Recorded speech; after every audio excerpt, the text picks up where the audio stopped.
దేవునికి స్తోత్రములు. సహోదరులందరికీ మరోసారి వందనాలు తెలియజేస్తూ ఉన్నాను. సమయంలో మరి వాక్యాన్ని ధ్యానించుకుందామండి. చిన్న ప్రార్థన చేసుకొని వాక్య భాగంలోనికి వెళ్దాం. పరిశుద్ధుడమైనటువంటి మా కన్న తండ్రి, మీ ఘనమైన హెచ్చింపు నామానికి స్తుతులు స్తోత్రములు చెల్లిస్తూ ఉన్నాం. తండ్రి, ఇంతవరకు దాకా మరి నాయన మీ కృపా సన్నిధిలో మమ్మలను బలపరిచి తండ్రి, మీ యొక్క కృపా సన్నిధికి నడిపించిన విధానాన్ని బట్టి మీకు స్తోత్రములు చెల్లిస్తూ ఉన్నాం. అలాగనే తండ్రి, మీ జ్ఞానాన్ని మాకు నేర్పించండి. మీలో మేము ఫలించి అభివృద్ధి పొందినట్లు మీ కృపా సాయం అనుగ్రహించమని ప్రార్థిస్తూ ఉన్నాను. తండ్రి, ప్రతి విషయం ద్వారా మీరే మహిమ ఘనత ప్రభావాలు పొందమని ప్రార్థిస్తూ ఉన్నాం. అలాగనే దేవా, మరి నాయన ఇదిగో మరి నా తండ్రి, మీ జ్ఞానవేద గ్రంథంలో నుంచి కొన్ని మాటలను పరిశీలించాలని ప్రయత్నపడుచుండగా ఆత్మ సంబంధమైన సంగతులతో సరిచూచుచు వీటిని గూర్చి మేము మరి ధ్యానించుటకు మీ కృపాసాయం మాకు అనుగ్రహించమని తండ్రి మీకే స్తోత్రాలు చెల్లిస్తూ ఉన్నాం. అలాగనే తండ్రి, వినగలిగేటటువంటి చెవులు, గ్రహించగలిగేటటువంటి హృదయాన్ని మాకు అనుగ్రహించి తండ్రి ఉన్నది ఉన్నట్లుగా పరిశీలించుటకు మీ కృపాసాయం అనుగ్రహించండి. అలాగనే దేవా, మీకు స్తోత్రాలు. మరి నాయన, సాతానుడు ఎవరిని సతమతపరచకుండానట్లు మనశ్శాంతిని నెమ్మదిని మాకు దయచేయమని మీకే స్తోత్రాలు చెల్లిస్తూ ఈ ప్రార్థన మీ ప్రియ కుమారుడును మా రక్షకుడైన యేసుక్రీస్తు వారి ప్రశస్త నామంలో అతి వినయంతో బతిమలాడి వేడుకొంచున్నాం పరమ తండ్రి, ఆమేన్. ప్రియమైనటువంటి దేవుని కుమారులారా, కుమార్తెలారా, మన ప్రభు అయిన యేసుక్రీస్తు నామంలో మరోసారి మీ అందరికీ వందనాలు తెలియజేస్తూ అలాగే దేవునికి స్తోత్రములను కృతజ్ఞతాస్తుతులు చెల్లిస్తూ ఉన్నాను. మరి సహోదరులు ఒకరికొకరము మరి వందనాలు చెప్పుకోవాలా, దేవునికి స్తోత్రములను కృతజ్ఞతాస్తుతులు చెప్పేటటువంటి వారిగా ఉండాలి అనేది బైబిల్ యొక్క క్రమము అని మనము గుర్తెరగాలి. మరి అలాంటి పరిస్థితుల్లో మనం ఉంటూ ఉన్నాము. మరి ప్రియులారా, ఈరోజు నేర్చుకోబోయేటటువంటి పాఠము ఏమిటంటే, మరి యేసుక్రీస్తును కన్నది ఎవరు, తండ్రి అయినటువంటి దేవుడా, కన్య అయిన మరియనా అనేటటువంటి విషయాన్ని మనం పరిశీలన చేద్దాం. ఏంటండి పాఠం ఏంటి అని అంటే, యేసుక్రీస్తును కన్నది ఎవరు అని చెప్పి, తండ్రి అయిన దేవుడా, కన్య అయిన మరియనా ఎవరు కన్నారు అనేటటువంటి విషయాన్ని ఈరోజు మనం పరిశీలించడానికి ప్రయత్నపడదాం. కాబట్టి ప్రియులారా, మన దగ్గర ఉన్నటువంటి ఈ బైబిల్ గ్రంథముల్లోనే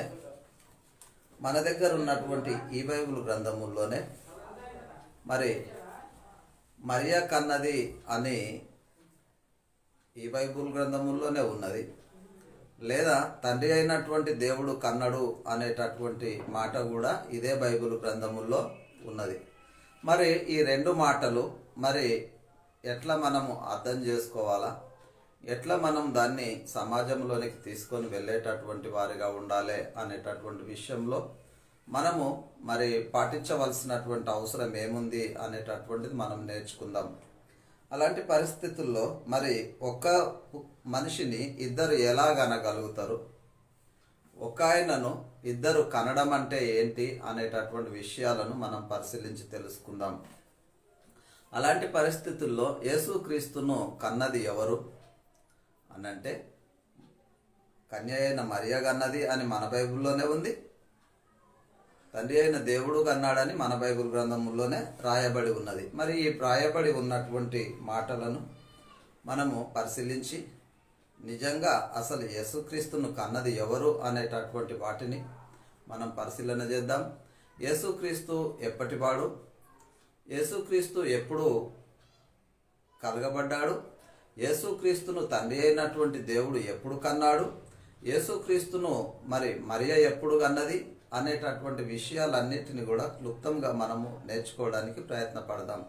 కాబట్టి సహోదరులారా, మరి యేసుక్రీస్తును మరి ఎవరు కన్నారు అనేటటువంటి విషయాన్ని మనం పరిశీలిస్తే, యేసుక్రీస్తు ద్వారా మనము దేవునితో సమాధాన స్థితి కలిగి ఉన్నాము. ఎవరి ద్వారా కలిగి ఉన్నాము అనంటే, యేసుక్రీస్తు ద్వారా మనము దేవునితో సమాధాన స్థితి కలిగి ఉన్నాము అని మనం ముందు నేర్చుకోవాలి. ఎవరి ద్వారా కలిగి ఉన్నాము అని అంటే యేసుక్రీస్తు ద్వారా మనము దేవునితో సమాధాన స్థితి కలిగి ఉన్నాము. యేసుక్రీస్తు వలన మనము దేవునితో సహవాసము కలిగి ఉన్నాము. ఎవరి వలన, ఎవరితో సహవాసం కలిగి ఉన్నాము అనంటే యేసుక్రీస్తు వలన మనము దేవునితో సహవాసము కలిగి ఉన్నాము అని మనము గుర్తుంచుకోవాల్సినటువంటి అవసరము మనకు ఉన్నది. అంతేకాకుండా యేసుక్రీస్తు వలననే మనము దేవుని కుటుంబ సభ్యులమని మరి మనకు తెలియచేయబడుతూ ఉంది. మరి మనము దేవుని కుటుంబ సభ్యులమై ఉన్నాము. ఎవరి ద్వారా మనము దేవుని కుటుంబ సభ్యులుగా ఉన్నాము అనంటే యేసుక్రీస్తు ద్వారానే దేవునికి కుటుంబ సభ్యులుగా మనము ఉన్నాము అనేటటువంటి విషయాన్ని మనము గ్రహించుకోవాల్సినటువంటి అవసరము మనకు ఎంతైనా ఉన్నది. అంతేకాకుండా యేసుక్రీస్తు వలననే మనము దేవుని ఇంటి వారమై ఉన్నాము. అంటే మనకున్నటువంటి విధానము, మనకున్నటువంటి మహిమ ఏంటి అనేటటువంటి విషయాన్ని మనము ఆలోచించుకుంటే మరి యేసుక్రీస్తు ద్వారా ఇట్టి ఆధిక్యతను కలిగినటువంటి మనము, ఇట్టి మహిమను కలిగినటువంటి మనము, మరి మనకున్నటువంటి ఇట్టి మహిమను మనము గ్రహించిన మా యేసుక్రీస్తును మనము ఎరుగవలెను. అంటే ఇట్టి ఆధిక్యత మనకు అనుగ్రహించినటువంటి యేసుక్రీస్తును, ఇట్టి మహిమలోనికి తెచ్చినటువంటి యేసుక్రీస్తును మనం ఏమని ఎరగాల, మనం ఎవరి కుమారుడని గ్రహించాలా అనేటటువంటి విషయాలను మనం జాగ్రత్తగా తెలుసుకోవాల్సినటువంటి అవసరము మనకు ఎంతైనా ఉన్నది అని మనము గ్రహించగలగాల. అందుకనే మరి యేసుక్రీస్తును ఎరుగుటయే నిత్య జీవము అంట. ఎవరిని ఎరగాల అనంటే యేసుక్రీస్తును ఎరుగుటయే నిత్య జీవము. యేసుక్రీస్తును ఏమని ఎరగాల, యేసుక్రీస్తును ఏమని ఎరుగుతే నిత్య జీవం ఉన్నది అనేటటువంటి విషయాన్ని కూడా మనము నేర్చుకుందాం. అయితే మరి యేసుక్రీస్తును కన్నది ఎవరు ప్రశ్న చేసుకుంటే, యేసుక్రీస్తును కన్నది ఎవరు అని ప్రశ్న చేసుకుంటే అందరికీ తండ్రి అయినటువంటి దేవుడు క్రీస్తును కన్నాడా? ఎవరికి తండ్రి అంటే అందరికీ తండ్రి అయినటువంటి దేవుడు క్రీస్తును కన్నాడా, లేక కన్య మరియ క్రీస్తును కన్నదా? ఈ రెండిట్లలో ఏదో ఒకటి తేల్చి చెప్పవలసినటువంటి అవసరం ఉంటుంది.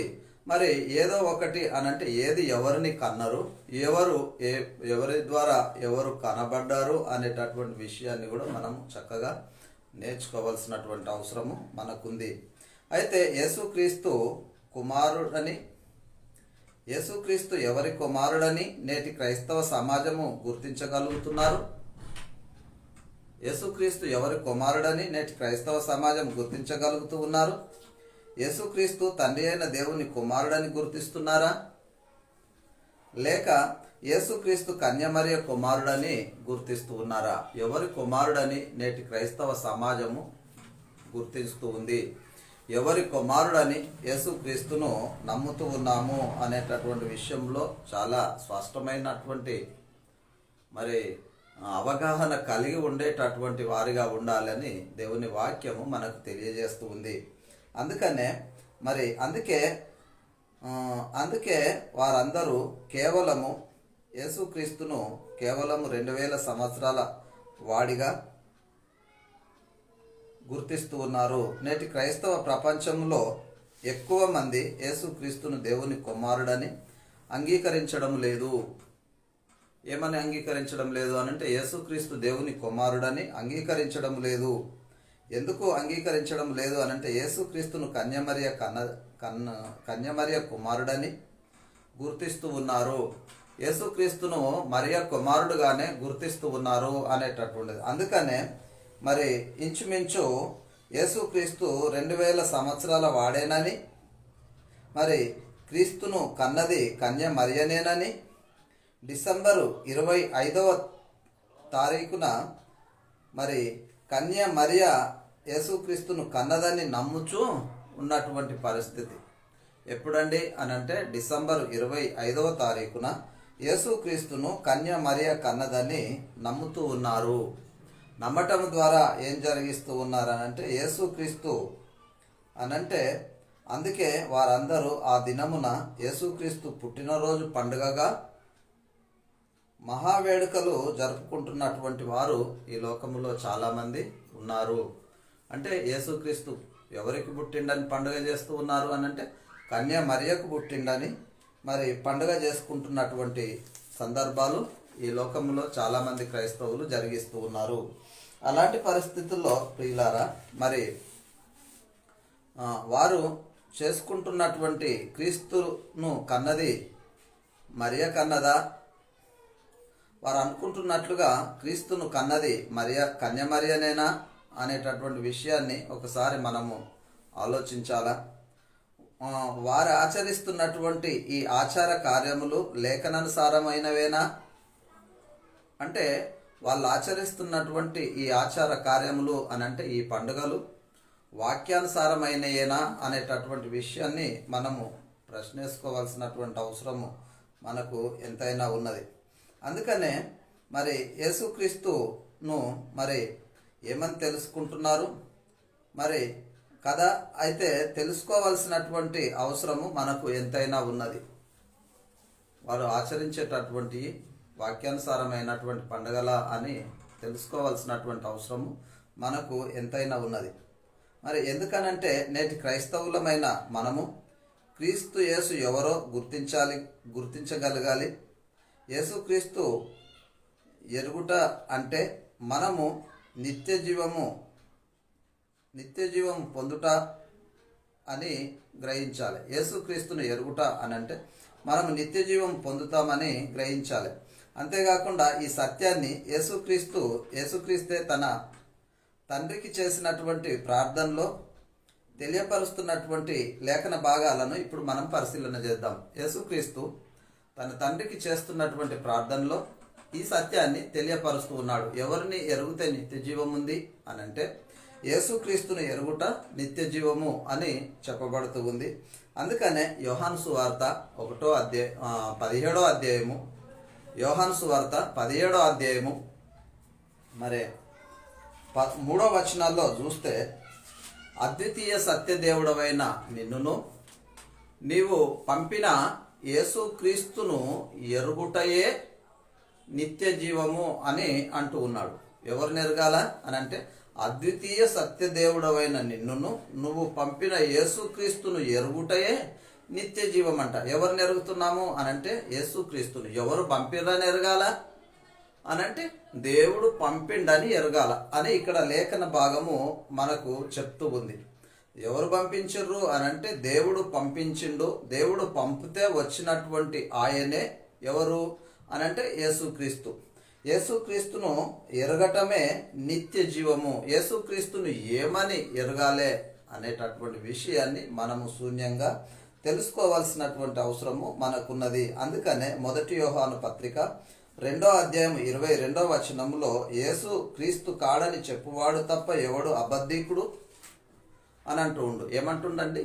యేసు క్రీస్తు కాడని చెప్పువాడు తప్ప ఎవడు అబద్ధికుడు అనంటే యేసు క్రీస్తు కాడండి, యేసు ఏసేనండి, యేసు క్రీస్తు క్రీస్తేనండి అని చెప్తూ ఉన్నారు. అంటే యేసు ఏసే, క్రీస్తు క్రీస్తే అనేటటువంటి విషయంలో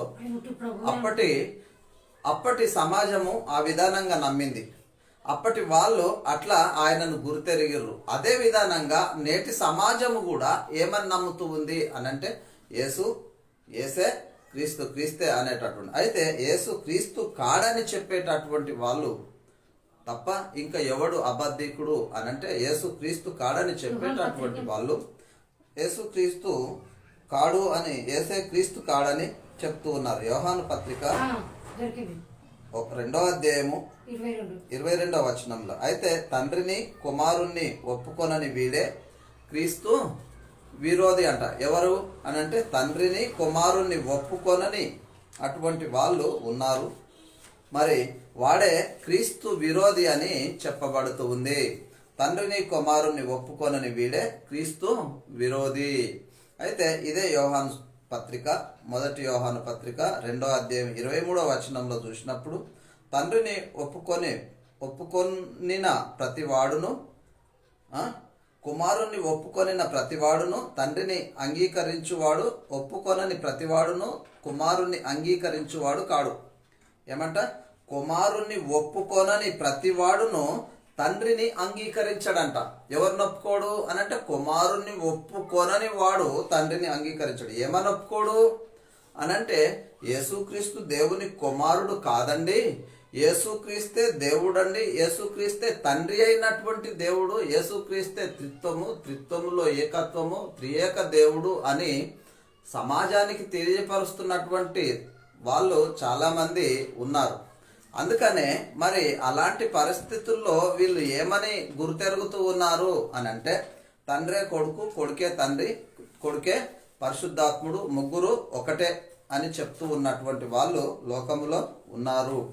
అందుకనే ఇది ఎప్పటి నుండి ఈ బోధను కల్పితం చేస్తూ ఉన్నారు అని అంటే, మొదటి శతాబ్దపు కాలముల్లోనే మరి ఈ బోధను కల్పితము చేయడం అనేటటువంటిది జరుగుతూ ఉంది. మొదటి శతాబ్దం కాలముల్లోనే ఈ బోధను కలిపి చెరిపేస్తూ ఉన్నారు. అపోస్తులు ప్రకటిస్తూ ఉంటే, అపోస్తులు అలా అటు వెళ్ళిపోయిన తర్వాత సంఘంలోనికి మళ్ళీ అపవాదిగాడు వచ్చేసి ఏం చెప్తూ ఉన్నాడంటే, ఈయన ఆయనే, ఆయన ఈయనే అని చెప్పి సమాజాన్ని నమ్మించడానికి ప్రయత్నపడుతున్నటువంటి పరిస్థితి అప్పట్లో ఉంది, ఇప్పుడు కూడా అదే జరుగుతూ ఉంది అని మనము గ్రహించగలగాల. అందుకనే ఏం చెప్తూ ఉన్నాడనంటే, కుమారుణ్ణి ఒప్పుకొనని ప్రతివాడును తండ్రిని అంగీకరించిన వాడు కాడు, అంగీకరించువాడు కాదు అని అంటాడు. కుమారుణ్ణి ఒప్పుకోకుంటే తండ్రిని కూడా అంగీకరించడు అని తెలియజేస్తూ ఉన్నాడు. అయితే కుమారుణ్ణి ఒప్పుకొనివాడు తండ్రిని అంగీకరించువాడు అని అంటాడు. అంటే కుమారుణ్ణి ఒప్పుకుంటే తండ్రిని కూడా అంగీకరిస్తాడు అనేటటువంటి మాటను తెలియజేస్తూ ఉన్నాడు. మరి ఎవరిని మనం ఒప్పుకోవాలి అని అంటే, యేసుక్రీస్తును దేవుని కుమారుడని ఒప్పుకోవాలా, దేవుని కుమారుడని ఒప్పుకోవాలి, కుమారుడైనటువంటి దేవుడు అని కూడా మనము ఒప్పుకోవాలి. అంతే కదా. మరి ఇంకా దీనికంటే ఏమైనా భిన్నంగా ఉన్నాయా అనేటటువంటి విషయాలను మనం ఆలోచిస్తే, దేవుని కుమారుడైనటువంటి దేవుడు అని ఒప్పుకోవాలి. అందుకనే మరి ఈ బోధను మనము గ్రహించి, ఈ అపోస్తులు ఏదైతే వెల్లడిపరిచారో, సంఘానికి పరిశుద్ధాత్ముని ద్వారా ఏ బోధ అయితే వచ్చిందో ఆ బోధనే మనము అనుసరించి జీవించవలసినటువంటి అవసరము మనకు ఎంతైనా ఉన్నది. ఎందుకు అనంటే, ఈ పరిశుద్ధాత్ముని బోధను మనము తూచా తప్పకుండా అనుసరించి జీవించవలసినటువంటి అవసరము మనకు ఉన్నది. అందుకనే మరి ఆ బోధను అనుసరించకుండా, ఆ బోధను మన దగ్గరికి తీసుకురాకుండా మరి వేరొక బోధలను తీసుకొచ్చి, వేరే విధానంగా తీసుకొచ్చి మనుషులను కలవరపరిచేటటువంటి వాళ్ళు లోకములో కొందరున్నారు. అందుకనే క్రీస్తు బోధయందు నిలిచియుండక దానిని విడిచి ముందుకు సాగు ప్రతివాడును దేవుణ్ణి అంగీకరింపని వాడు అని చెప్తూ ఉన్నాడు. ఎక్కడ? యోహాను పత్రిక, 2వ యోహాను పత్రిక 1వ అధ్యాయము 9వ వచనంలో మనం ఈ మాటలను చూడొచ్చండి. 2వ యోహాను పత్రిక 1వ అధ్యాయము 9వ వచనంలో మనము ఈ మాటలను చూడవచ్చు. ఏమని అంటుండు అనంటే, క్రీస్తు బోధ యందు నిలిచియుండక, ఎవరి బోధ యందు అంటే క్రీస్తు బోధ యందు నిలిచియుండక, మరి ఏం చెప్తున్నాడు? నిలిచియుండక దానిని విడిచిపెట్టి ముందుకు సాగేటటువంటి ప్రతివాడు. ఎక్కడికి సాగుతారంటే ముందుకు సాగిపోతున్నారు. ఇట్లా ఉన్నా కానీ దీనికి ఇడిచేసి ముందుకు సాగిపోతూ ఉన్నారు. దీన్ని విడిచిపెట్టి ముందుకు వెళ్ళిపోతూ ఉన్నారు. ముందుకు సాగు ప్రతివాడును ఏమంటుండు? క్రీస్తును అంగీకరించేవాడు కాదు, దాని యందు ముందుకు సాగు ప్రతివాడును దేవుణ్ణి అంగీకరించిన వాడు కాడు. ఎందుకనంటే ఆ బోధయందు నిలిచియుండువాడే తండ్రిని కుమారుణ్ణి అంగీకరించువాడు. ఏ బోధయందు అనంటే, యేసుక్రీస్తు బోధయందు నిలిచియుండువాడే తండ్రిని కుమారుణ్ణి అంగీకరిస్తాడు అని ఇక్కడ మనము చూస్తూ ఉన్నాం. మరి ఆ బోధని విడిచిపెట్టి ఏం చేస్తూ ఉన్నారంటే ముందుకు వెళ్ళిపోతూ ఉన్నారు. ఎప్పుడు వెళ్ళిపోతూ ఉన్నారనంటే, ఇది ఇయ్యాల జరిగినటువంటి సంఘటన కాదు అని మనం చెప్తూ ఉన్నాం. ఎందుకనంటే ముందు నుంచి ఈ విధమైనటువంటి దుర్బోధ అనేటటువంటిది బయలుదేరిపోయింది. ఈ విధమైనటువంటి మరి సాతానుడు వాడు బోధ చేస్తూ ఉన్నాడు సంఘాల్లోకి వచ్చి. అందుకనే ఒక ప్రశ్న వేసుకుందాం. మరి యేసుక్రీస్తు గురించి మనం తెలుసుకోవాలని అంటే ఒక ప్రశ్న వేసుకుందాం. అందరూ యేసుక్రీస్తును కన్య మరియ కుమారుడని దాన్ని ఎందుకు నమ్ముతూ ఉన్నారు, ఎందుకు అంగీకరిస్తూ ఉన్నారు అని మనం వారిని అడిగితే వాళ్ళు చెప్పేటటువంటి సమాధానం ఒకటే. కన్య మరియ కుమారుడని ఎందుకు నమ్ముతూ ఉన్నారు, ఎందుకు అంగీకరిస్తున్నారు అని మనం అడిగితే వాళ్ళు చెప్పే సమాధానము బైబిల్ గ్రంథముల్లో యేసుక్రీస్తును కన్య మరియ కన్నదని రాయబడి ఉన్నది కదా అని జవాబు చెప్తూ ఉన్నారు. ఏమని రాయబడి ఉన్నది అంటే కన్య మరియ కన్నదని రాయబడి ఉన్నది కదా అని జవాబు చెప్తూ ఉన్నారు. అవును, ఉన్నదా అని అంటే ఉన్నది అని చెప్పడం అనేటటువంటిది జరుగుతూ ఉంది. ప్రియులారా, యేసుక్రీస్తును కన్య మరియ కన్నదాని చెప్పినటువంటి బైబిల్ గ్రంథముల్లోనే యేసుక్రీస్తును తండ్రి అయినటువంటి దేవుడు కన్నాడని చెప్తూ ఉంది. ఆలోచించారా? యేసుక్రీస్తును కన్నటువంటిది కన్య మరియ అని బైబిల్ గ్రంథముల్లోనే రాయబడి ఉంటే అదే బైబిల్ గ్రంథముల్లో యేసుక్రీస్తును తండ్రి అయినటువంటి దేవుడు కన్నాడని చెప్తూ ఉన్నటువంటి పరిస్థితి. మరి ఈ రెండు ఒకదానికి ఒకటి భిన్నంగా వ్యత్యాసంగా కనిపిస్తున్నట్టుగా ఉంటూ ఉన్నాయి కదా. మరి ఈ ఉన్నటువంటి వాటిని మనం ఎట్లా అర్థం చేసుకోవాలి, ఏమని మనం దాన్ని అర్థం చేసుకొని చెప్పాలి అనేటటువంటి విషయాలను మనం నేర్చుకోవాల్సినటువంటి అవసరం ఉన్నది. కాబట్టి అలాంటి పరిస్థితుల్లో ప్రియులారా, మరి యేసుక్రీస్తు మరియ కుమారుడని చెప్పబడుతున్నటువంటి బైబిల్ గ్రంథముల్లోనే యేసుక్రీస్తు దేవుని కుమారుడని చెప్పబడుతూ ఉంది. మరి యేసుక్రీస్తును మరియ కుమారుడని చెప్పబడుతున్నటువంటి బైబిల్ గ్రంథముల్లోనే యేసుక్రీస్తు దేవుని కుమారుడని కూడా చెప్పబడుతూ ఉంది. మరి ఏమని నమ్ముదాము అనేటటువంటి విషయాలను పరిశీలించుకోవాల్సినటువంటి అవసరము ఉన్నది. అందుకనే క్రీస్తు పుట్టుకను గురించి ప్రభు దూత యేసోపునకు స్వప్నమందు ప్రత్యక్షమై ఏం చెప్తూ ఉంది? యేసుక్రీస్తు పుట్టుకను గురించి ప్రభు దూత స్వప్నమందు యేసోపునకు ప్రత్యక్షమై ఏం చెప్తూ ఉందో ఒకసారి మనము చూద్దామండి. ఒకసారి లేఖనాలను పరిశీలన చేద్దాం. ఎందుకనంటే నోటి మాటతో చెప్పడం కాదు. నోటి మాటతో చెప్తే అది ఉన్నదా లేదా అనేటటువంటిది కూడా ఒక అపనమ్మకం అనేటటువంటిది వస్తూ ఉంటుంది. అందుకనే లేఖనాలను పరిశీలిద్దాం. లేఖనాలను పరిశీలించి తెలుసుకుంటే మనకు ఏ విధమైనటువంటి అపనమ్మకం అనేటటువంటిది ఉండదు. లేఖనం ఏదైతే తెలియజేస్తూ ఉందో దాన్ని మాత్రమే మనం తెలుసుకోవడానికి ప్రయత్నపడదాం. మత్తయి సువార్త 1వ అధ్యాయము 18వ వచనంలో మనం చూసినప్పుడు యేసుక్రీస్తు జనన విధానం ఎట్లనగా అని చెప్తూ ఉన్నాడు. యేసుక్రీస్తు జనన విధానం ఎట్లనగా ఆయన తల్లి అయిన మరియ యేసపునకు ప్రదానము చేయబడిన తరువాత వారు ఏకము కాకమునుపు ఆమె పరిశుద్ధాత్మ వలన గర్భవతి అయి ఉండెను అని అంటాడు. అంటే ఏం జరిగింది అని అంటే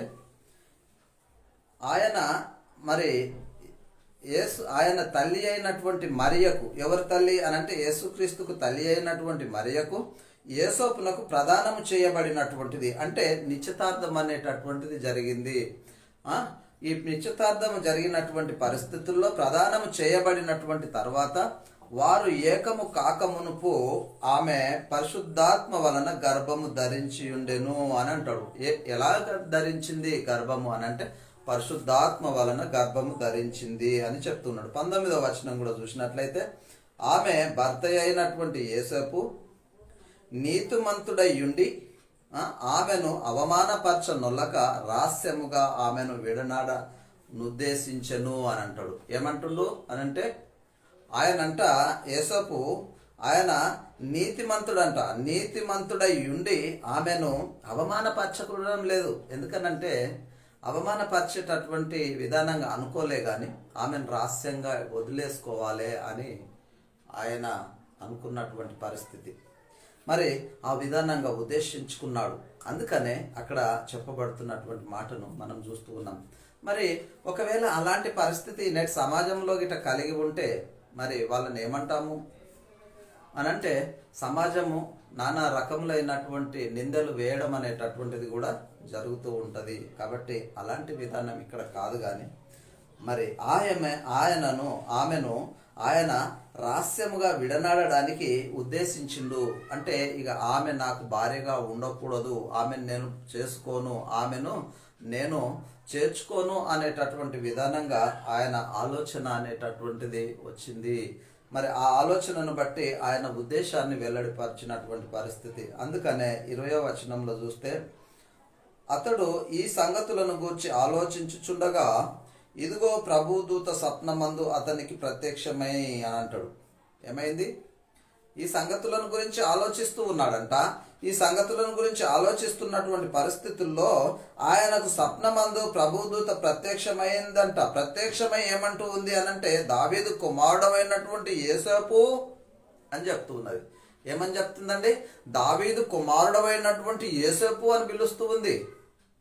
చూడండి, ఎవరి కుమారుడు, ఎవరి వంశావళిలో నుంచి వచ్చిండు దావీదు కుమారుడు అనంటే దావీదు వంశావళిలో నుంచి యోసేపు వచ్చినటువంటి విధానంగా. మరి అది మనం చూస్తూ ఉన్నాము. దావీదు కుమారుడకు యోసేపు అని చెప్తూ, కుమారుడైన యోసేపు నీ భార్య అయిన మరియను చేర్చుకొనుటకు భయపడకుము అని అంటుంది. ఏమంటుందండి? నీ భార్య అయినటువంటి మరియను చేర్చుకొనుటకు భయపడకుము, ఆమె గర్భము ధరించినది అని చెప్పి పరిశుద్ధాత్మ వలన ఆమెకు ఆ గర్భము ధరించబడింది అని తెలియజేస్తూ ఉన్నాడు. ప్రియులారా, మరి ఎలాగో గర్భం ధరించబడ్డది అని అంటే పరిశుద్ధాత్మ వలన ఆమెకు గర్భము ధరింపబడ్డది అనేటటువంటి మాటను తెలియజేస్తూ ఉన్నాడు. అందుకనే ఇంకా మనం ముందుకు చూస్తే 21వ వచనంలో కూడా ఆమె యొక్క కుమారుని కనును, తన ప్రజల వారి పాపముల నుండి ఆయనే రక్షించును అని చెప్తూ, గనుక ఆయనకు యేసు అను పేరు పెట్టుదువు అని చెప్తూ ఉన్నాడు. అంటే ఎవరిని రక్షిస్తాడు అనంటే ఆయన తన ప్రజలను రక్షిస్తాడు అని చెప్తూ ఉన్నాడు. ఆయన తన ప్రజలను రక్షిస్తాడు, ఆమె కన్న కుమారుడు. అందుకనే వారి పాపముల నుండి ఆయన వారిని రక్షించును అని చెప్తూ ఆయనకు ఏమని పేరు పెట్టాలా అని అంటుంది అనంటే యేసు అనే పేరు పెట్టండి అని చెప్తుంది. కాబట్టి అట్లాగే చూస్తే మరి యేసు అనే పేరు పెట్టండి అని చెప్పి ఇంకా 22వ వచనంలో చూసినప్పుడు, ఇదిగో కన్యక గర్భవతి కుమారుని కనును, ఆయనకు ఇమానుయేలు అని పేరు పెట్టుదువు. ఇమానుయేలు అని పేరు పెట్టుదువు. ఇమానుయేలు అనే మాటకు అర్థము దేవుడు మీకు తోడై ఉన్నాడు అని అర్థము. కాబట్టి ఇలాంటి పరిస్థితుల్లో ఇవన్నీ మనం చూస్తూ ఉంటే ఇంకా 25వ వచనం దాకా కూడా మనము ఇవన్నిట్లను కూడా పరిశీలించవచ్చు. 25వ వచనం దాకా కూడా ఇవన్నిట్లను పరిశీలిస్తే, యోసేపు నిద్రలో నుంచి 24వ వచనంలో చూస్తే, యోసేపు నిద్రలో నుంచి ప్రభు దూత తనకు ఆజ్ఞాపించిన ప్రకారము తన భార్యను చేర్చుకొనెను. ఆమె కుమారుని కనువరకు ఆమెను ఆయన ఎరగకుండెను అనంట. ఏంటి ఎరగకుండెను? ఆమె కుమారుని కనువరకు ఆమెను ఎరగకుండెను. అతడు ఆ కుమారునికి యేసు అను పేరు పెట్టెను. ఏంటండి ఎరగకుండెను అనంటే? ఆమె తెలియదా అనంటే, వారు ఇద్దరు వైవాహిక జీవితమును సంసార జీవితమును వాళ్ళు ఎరగలేదు. వారు ఆ దాంపత్య జీవితమును జరిగించలేదు. ఎప్పటి వరకు దాంపత్య జీవితం జరిగించలేదు అనంటే, యేసుక్రీస్తును కని ఆయనకు పేరు పెట్టేంత వరకు కూడా వారు వారి యొక్క దాంపత్య జీవితమునకు వైవాహిక జీవితమునకు వాళ్ళు పోలేదు అనేటటువంటి మాటను మనం ఇక్కడ గుర్తు చేసుకున్నాము. కాబట్టి ప్రియులారా, అలాంటి పరిస్థితుల్లో ఇంకా మనం చూస్తే మరి క్రీస్తు పుట్టుకను గురించి గబ్రియేలు మరియ కన్య మరియకు తెలియజేస్తున్నటువంటి విషయాన్ని ఒకసారి చూద్దాం. క్రీస్తు పుట్టుకను గురించి కన్య అయిన గబ్రియేలు దూత కన్య మరియకు తెలియజేస్తున్నటువంటి విషయాన్ని మనం ఒకసారి చూస్తే, లూకాసు వార్త 1వ అధ్యాయం 26వ వచనం నుంచి 31వ వచనం దాకా ఇందులో మనం చూడొచ్చు. కొన్ని మాటలను పరిశీలన చేసి ముందుకెళ్ళిపోదాం. అయితే 6వ నెల 26వ వచనం చదువుతూ ఉన్నా. 6వ నెల గబ్రియేలు దేవదూత గలిలయలోని నజరేతు లోనికి దావీదు వంశస్థుడైన యోసేపునకు అను ఒక పురుషునికి ప్రదానము చేయబడిన కన్య మరియ యొద్దకు దేవుని చేత పంపబడెను. ఆ కన్య పేరు మరియా అని చెప్తున్నాడు. కన్య యొద్దకు అంటే ఎవరి దగ్గరికి పంపబడ్డది అంటే దావీదు వంశస్థుడైన యేసోపునకు ప్రదానము చేయబడిన ఆ కన్య యొద్దకు దేవుని చేత పంపబడ్డది. ఎవరి దగ్గరికి అనంటే దేవుని చేత పంపబడ్డది. ఏ నెలలో అంటే 6వ నెలలో పంపబడ్డది అని ఇక్కడ చూస్తున్నాము. ఇంకా అలాంటి పరిస్థితుల్లో ఇంకా మనం ముందుకు చూసినట్లయితే మరి ఆ కన్య పేరు మరియా అని చెప్తూ ఉన్నాడు. ఆ మరియా వచ్చినటువంటి దేవదూత ఏం చెప్తూ ఉంది అని అంటే గబ్రియల్ దేవదూత ఏం చెప్తుందంటే ఆ దూత లోపలికి వచ్చి ఆమెను చూచి దయాప్రాప్తురాలా నీకు శుభము, ప్రభువు నీకు తోడై ఉన్నాడు అని చెప్తుంది. ఏం చెప్తుందండి? దయాప్రాప్తురాలా నీకు శుభము.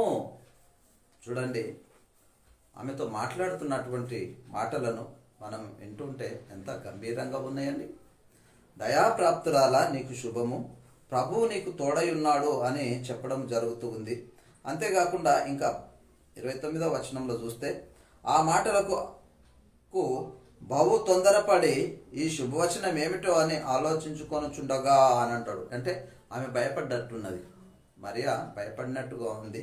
ఆమె భయపడి ఈ శుభవచనం ఏమిటో అని ఆలోచించుచుండగా దూత మరియా భయపడకుము, దేవుని వలన నువ్వు కృప పొందితివి అని అంటాడు. ఏమంటుండు? దేవుని వలన నువ్వు కృప పొందితివి. ఇదిగో నీవు గర్భము ధరించి కుమారుని కని ఆయనకు యేసు అను పేరు పెట్టుదువు అని చెప్తూ ఉన్నాడు. ఏం చేస్తున్నంట? గర్భము ధరించి మరి నీవు ఆయన కుమారుణ్ణి కంటావు, ఆయనకు యేసు అని పేరు పెడతావు. ఇంతకుముందు కూడా ఏం చేస్తున్నామండి? యేసోపును కూడా అదే చెప్పిండు కదా. నీ భార్య అయిన మరియ పరిశుద్ధాత్మ వలన గర్భం ధరించింది, ఆమె కుమారుణ్ణి కంటది, ఆయనకు యేసు అని పేరు పెట్టు అని చెప్పిండు. మరి అదే మాటను ఇక్కడ కూడా మరియకు కూడా చెప్పడం అనేటటువంటిది జరుగుతూ ఉంది. కాబట్టి మరి ఈ విధానంగా తెలియజేసినటువంటి మాటలను మనం చూస్తూ ఉన్నాం. మరియ కన్నట్టుగా మనము ఈ లేఖనాలను పరిశీలన చేస్తూ ఉన్నాం. మరి అంతేకాకుండా మరి వంశావళి పట్టికలో కన్య మరియ యందు క్రీస్తు అనబడిన యేసు పుట్టెను అని చెప్తూ ఉన్నాడు. అంటే వంశావళిలోనే క్రీస్తు అనబడిన యేసు పుట్టెను అని చెప్తూ మరి యాకోబు ఇదే మత్తయి సువార్త 1వ అధ్యాయం 15-16 వచనాలలో ఆ మాటలు ఉంటాయి. మరి ఎవరిని కన్నారు అనేటటువంటి విషయాలను తెలియజేస్తూ ఉన్నటువంటి మాటను మనం చూద్దాము. యాకోబు మరియ అయిన యేసపును కనెను అని చెప్తూ ఉన్నాడు. 16వ వచనం, 15వ వచనం చదవట్లేదు, ముందుకు వచ్చేసిన. యాకోబు మరియ భర్త అయిన యేసపును కనెను, ఆమె యందు క్రీస్తు అనబడిన యేసు పుట్టెను. ఎవరు పుట్టిర్రు అనంటే క్రీస్తు పుట్టిండు అని చెప్పడం జరుగుతూ ఉంది. మరి ఇట్లాంటి పరిస్థితుల్లో మరి ఈ యొక్క వంశావళిని గురించి తెలియజేస్తున్నటువంటి విషయాన్ని మనం చూస్తూ ఉన్నాం. అయితే ఎవరికి పుట్టినటువంటి పరిస్థితి అనంటే మత్తయి సువార్త ఈ వంశావళి గురించి తెలుసుకోవాలంటే మత్తయి సువార్త 1వ అధ్యాయం 1-2-3 వచనాలు చూస్తే అబ్రాహాము ఇసాకును కనెను, ఇసాకు యాకోబును కనెను, యాకోబు యూదాను కనెను, అతని అన్నదమ్ములను కనెను అంట. యాకోబు అతని అన్నదమ్ములను కనెను, యూదా తామారును పెనోసును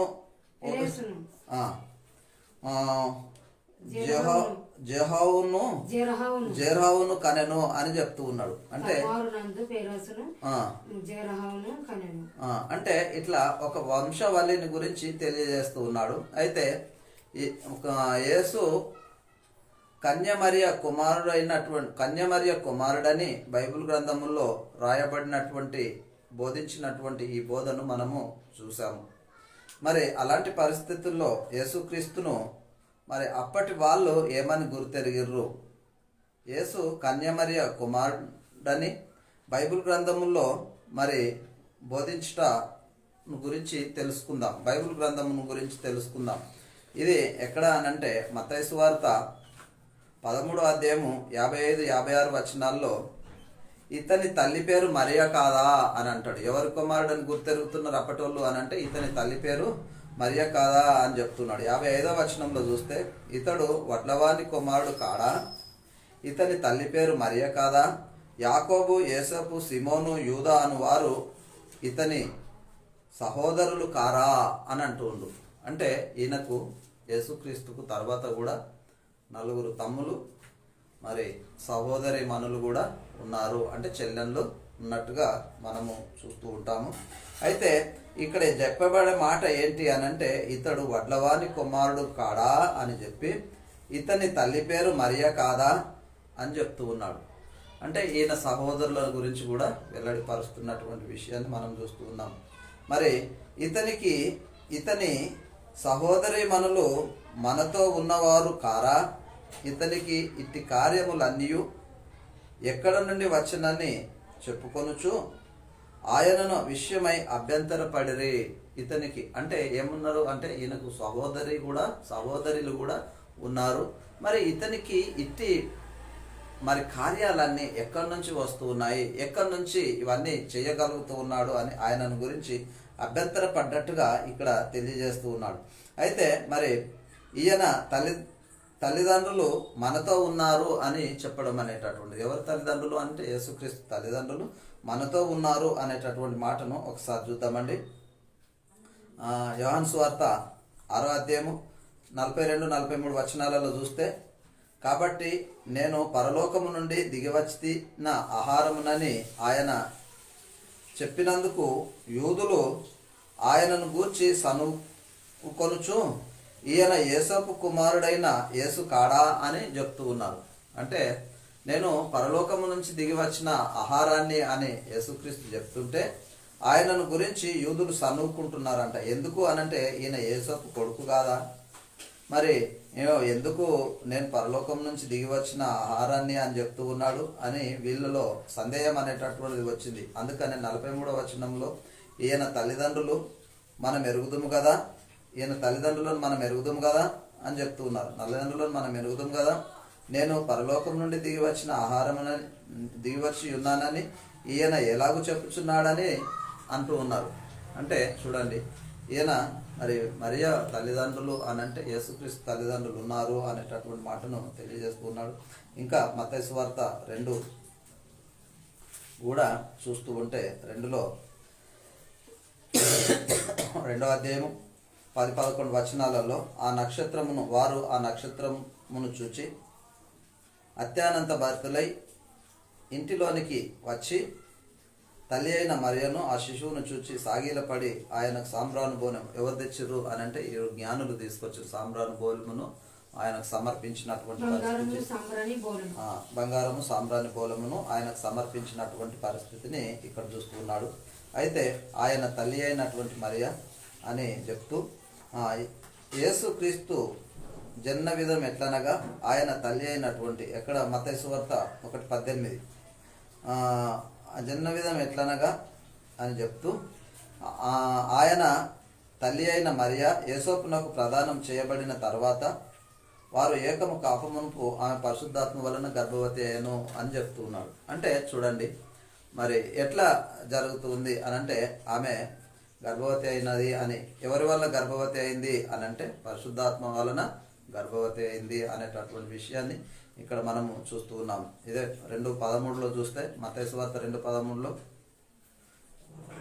చూసినప్పుడు వారు వెళ్ళిన తర్వాత ఇదిగో ప్రభుదూత స్వప్నమందు యేసోపునకు ప్రత్యక్షమై ఆ శిశువును సంవరింపవలెనని ఆయన వెతుకబోచున్నాడు అని చెప్తున్నాడు. ఎవరిని అనంటే మరి ఐగుప్తు దేశానికి వీళ్ళని పంపించేటటువంటి పరిస్థితుల్లో మరి చెప్పబడుతున్నటువంటి మాటను, ఆ శిశువును సంహరింపవలనని ఆయన వెతకబోచున్నాడు గనుక నీవు లేచి ఆ శిశువును ఆయన తల్లిని వెంటబెట్టుకొని ఐగుప్తునకు సాగిపో, నేను మీతో తెలియజెప్పు వరకు అక్కడనే ఉండవలెనని అతనితో మరి చెప్పడం అనేటటువంటిది జరిగింది. ఎందుకు అనంటే ఈ జ్ఞానులు వచ్చిపోయిన తర్వాత మరి హేరోదు రాజు ఆ లోకంలో మరి నేను తప్ప రాజు ఇంకొకరు ఉండకూడదని నేనే రాజుగా ఉండాలనేటటువంటి ఉద్దేశము కలిగి, మరి వేరొక రాజు పుడితే నేను రాజునెట్లా అవుతా అనేటటువంటి ఉద్దేశము కలిగి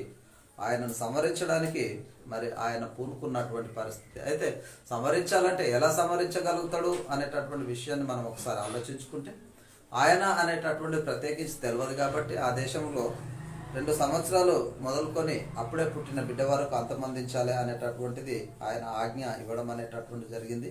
ఆ తర్వాత ఆయన చనిపోయిన తర్వాత మళ్ళీ వాళ్ళు తిరిగి మరి వారి యొక్క సొంత ప్రదేశాలకు రావడం అనేటటువంటిది జరుగుతూ ఉంటుంది. ఎక్కడికి వస్తారు అని అంటే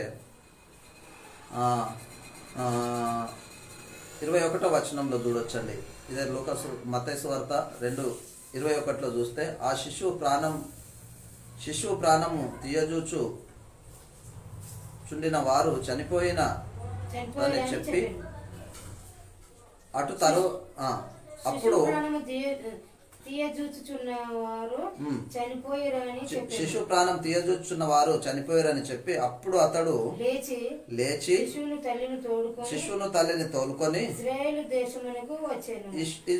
దేశమునకు వచ్చెను అని చెప్తూ ఉన్నాడు. ఇట్లా మరి ఇవన్నీ మనం చూస్తూ ఉంటే యేసుక్రీస్తుని గురించి చాలా చక్కని మాటలు తెలియజేస్తూ ఉన్నాడు.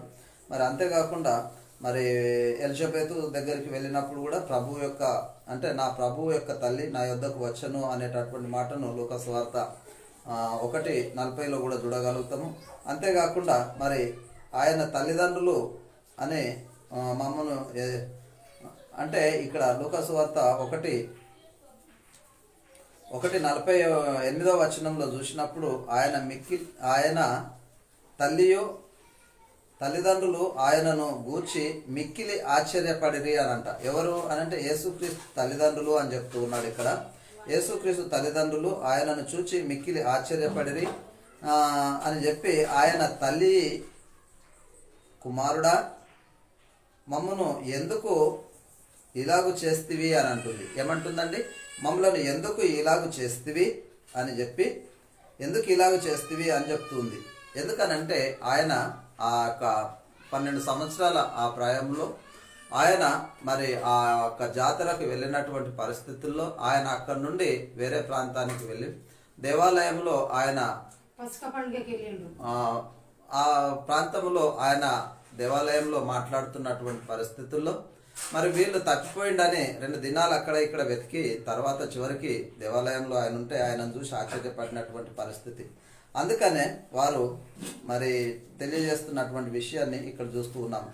ఇదిగో నీ తండ్రియు నేను దుఃఖపడుచు నిన్ను వెతుకుచున్నామని ఆయనతో చెప్పిరి. ఎవరి తండ్రి అంటే యేసుక్రీస్తుకు తండ్రి అని ఎవరిని చూపిస్తూ ఉన్నది? మరియా అని అంటే యేసోపును చూపిస్తున్నటువంటి పరిస్థితి అక్కడ మనం చూస్తూ ఉన్నాం. అయితే 3 దినములు గలిలయలో ఆయన మరి మూడవదిగా గలిలయలో ఆయన కానాను పెళ్లిలో కూడా ఆయన ఒక ఆశ్చర్య కార్యానికి అంటే ఆయన పిలువబడి ఆ ఊరిలో వివాహానికి పిలువబడి అక్కడ కూడా ఆయన మరి మరియా కుమారునిగానే పిలువబడ్డటువంటి పరిస్థితి అనేటటువంటిది జరిగింది. అంతేకాకుండా మరి యేసు తల్లి అయినటువంటి మరియా కూడా ఎక్కడుంది అని అంటే ఆ మేడ గదిలో కూడా యేసుక్రీస్తు తిరిగి పునరుత్థానం చెందిన తర్వాత ఆయన పరలోకానికి వెళ్ళిపోయిన తర్వాత ఆమె కూడా ఎక్కడుంది అని అంటే ఈ 12 మంది అపోస్తులతో కొంతమందితో కలిసి ఆమె ఆ మేడగదిలో ఉన్నట్టుగా కూడా మనం చూస్తూ ఉన్నాము. అపోస్తుల కార్యం 1వ అధ్యాయము 14వ వచనంలో చూస్తే వీరందరూ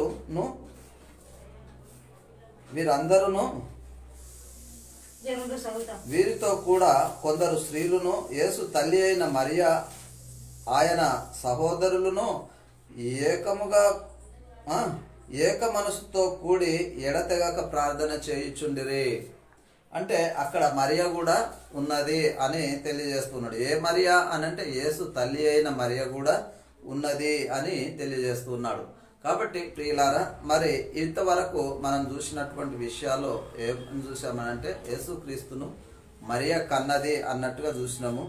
ఈ వచనాలన్నిట్లలో మనం చూసినటువంటి విషయము మనం ఏం నేర్చుకున్నాము ఇప్పటి వరకు అనంటే యేసుక్రీస్తును కన్నది ఎవరు అనంటే యేసుక్రీస్తును మరియా కన్నది అన్నట్టుగా ఇక్కడ చూడడం అనేటటువంటిది జరిగింది. యేసుక్రీస్తు మరియా కుమారుడని చూడడం అనేటటువంటిది జరిగింది. మరి యేసుక్రీస్తును మరియ కుమారుడిగా గుర్తించడం అనేటటువంటిది జరిగింది. మరి ఈ బైబిల్ గ్రంథములో రాయబడ్డటువంటి మాటలు మరి మనం ఏ విధానంగా అర్థం చేసుకొని ఏ విధానంగా మనం సమాజానికి వెల్లడిపరచగలుగుతాము? మరి కేవలం యేసుక్రీస్తును మరియ కుమారుడే అని గుర్తిస్తూ ఉన్నామా ఈ వచనాలను బట్టి అని అంటే, యేసుక్రీస్తును ఈ వచనాలను బట్టి మరియ కుమారుడు అని గుర్తిస్తూ ఉన్నాం. యేసుక్రీస్తును ఈ మరియ కుమారుడు అనే గుర్తించి పండుగలు కూడా మనం జరిగించుకుంటున్నటువంటి పరిస్థితుల్లో నేటి సమాజంలో మనం ఉంటూ ఉన్నాం. కాబట్టి ప్రియులారా, మరి ఇలాంటి పరిస్థితుల్లో మరి అసలు విషయం ఏంటి? మరి దేవుడు కన్నాడు అనేటటువంటి మాటలు మరి ఎక్కడుంది? దేవుడు యేసుక్రీస్తును కన్నాడు అనేటటువంటి విషయాన్ని మనం ఎప్పుడు చూడగలుగుతాము అని అంటే, మరి ముందు మరో తరుణంలో మనం ఇటు వాక్యాలను పరిశీలించుకొని ముందుకు సాగేటటువంటి పరిస్థితి ఉంది కనుక ఇప్పటి వరకు మనం కేవలము యేసుక్రీస్తును కన్నది కన్య మరియయే అని అనుకున్నాము. సమయం చాలా అవుతుంది కనుక మరి మరోసారి ఈ సత్యాన్ని తెలుసుకోవడానికి ప్రయత్నపడదాం. మరి లాస్ట్కు ఎవరిని కన్నారు అనేటటువంటి విషయాన్ని కూడా మనం చక్కగా నేర్చుకోవడానికి ఇష్టపడదాం. కాబట్టి ప్రియులారా, ఇంతవరకు మాట్లాడినటువంటి ప్రతి మాట దేవుడు మన హృదయాల్లో నీరుగట్టి ఫలింపజేయునుగాక. ఆమేన్. సహోదరులారా, ఈ వాక్యము మీకు నచ్చినట్లయితే మరి ఈ వాక్యము అనేకులకు షేర్ చేసి మరి అనేకులను మరి కొందరినైనా అగ్నిలో నుంచి లాగినట్లు రక్షించాలనేటటువంటి సామర్థ్యత దేవుడు మన మీద పెట్టిండు కనుక మరి కొందరినన్నా మరి అగ్నిలో నుంచి లాగి రక్షించినట్లుగా మరి మనము కూడా అనేకులకు సర్వసత్యాన్ని ప్రకటించి అనేకులను యేసుక్రీస్తు వైపుకు నడిపించేటటువంటి వారిగా ఉండాలని మరి ప్రభు అయిన యేసుక్రీస్తు నామంలో మరోసారి మీ అందరికీ మనవి చేస్తూ ఉన్నాను. మరి ఈ పరిచర్య ఒకవేళ మీకు నచ్చినట్లయితే ఈ పరిచర్యను అనేకులకు షేర్ చేయండి, కామెంట్స్ రూపంలో చెప్పండి. అంతేకాకుండా మరి ఈ పరిచర్యలో మీరు పాలిభాగస్తులు కావాలని అనుకుంటున్నారా? దీని విషయమై ప్రార్థించండి. మీ ప్రార్థన అవసరతలను మేము కోరుకుంటున్నాము కనుక మీ ప్రార్థనలు మాకు తెలియజేయండి. మా పరిచర్య కొరకు కూడా మీరు అందరు ప్రార్థించాలని ప్రభునామములో వేడుకుంటున్నాము. ఈ యొక్క చెప్పబడేటటువంటి వాక్యాలన్నీ యూట్యూబ్లో అప్లోడ్ చేయబడుతూ ఉన్నవి. కాబట్టి గ్లోరీ బైబిల్ అకాడమీ అని మీరు సెర్చ్లో టైప్ చేసి మీరు చూడగలగవచ్చు.